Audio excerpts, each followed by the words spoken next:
let's head down to Houston, where, I'll tell you what, watching this game in the second half, I already respected Iowa State, but my respect for them went even higher because of the way that they made Houston work without Keyshawn Gilbert and Curtis Jones. They made them make tough shots.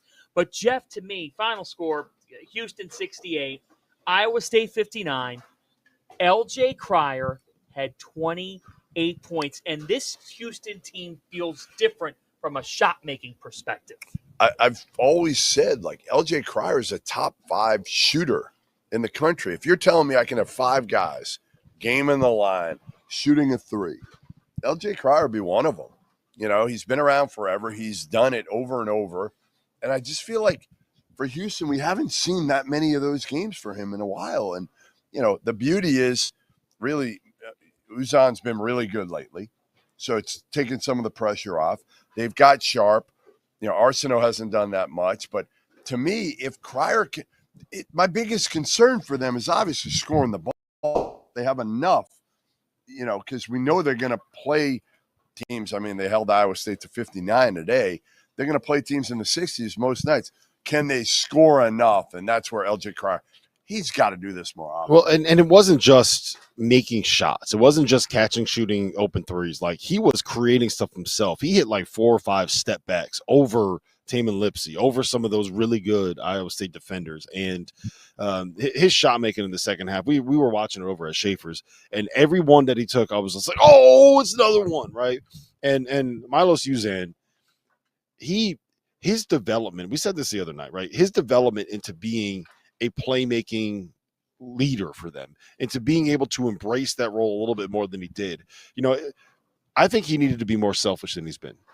And what I mean by that is sometimes when you're a guy like him and you're coming into a program that has, you know, a certain core already established, certain veterans already there, certain players that are the leaders, certain guys that are leading scorers, you know who's going to get shots in certain times.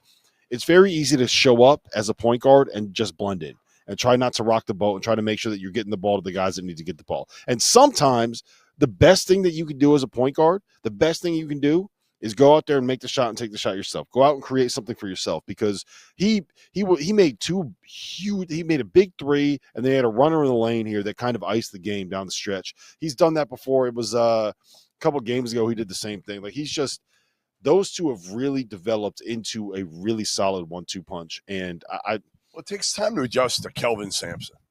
I mean, think about that. Mm-hmm. It's going to take time. And what Kelvin told me back in November when he was struggling was Uzan he was going east-west way too much instead of going north-south. Now, what does he do?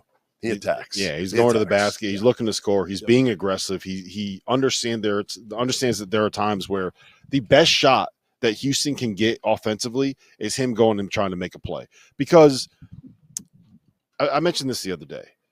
I think that one of the cheat codes to be able to be successful at the college basketball level is maximize the number of possessions that you have and then do the thing that is the most efficient thing in college basketball when you get them.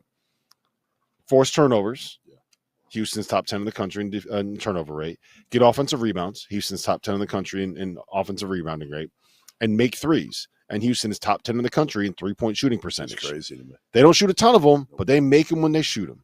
Yes, and here's the other thing about Houston. They're now 29-2. 29-2 in their last 31 Big 12 regular season games. The 2 losses, can you guess? Insane. One was at Kansas. Yep. I was there for that one. Kansas and the other this them. year to Texas Tech. Oh, that's right. Yeah. Wild games, huge win. I mean, today you're without Keyshawn Gilbert, you're without Curtis Jones. Yeah. And like you said, though, Iowa State proved a ton to me. Yeah. I mean, not that they needed to. Nate Heisey stepped up. Yes. Tamin Lipsey was good. Yeah. And Jefferson only shot 1 for 9. Mm-hmm. But he had 8 assists. Yeah. And Jay Billis said on the broadcast, he goes, I thought Jefferson was good. He goes, I didn't think he was this good. Right. He is this good. And when they're healthy, and they really haven't been healthy, I mean, how long has it been? Think about this. The whole Lipsey's season. been hurt most of the season. I think he'll probably have surgery, I would guess, at the end of the year. I think they could be what 2019 Texas Tech was to that Final Four. Iowa State could be that type of team. I just worry. I don't think Lipsey's himself. And that's when I kind of said to myself, I don't know if they're a team that can go to the Final Four with Lipsy playing at 75%.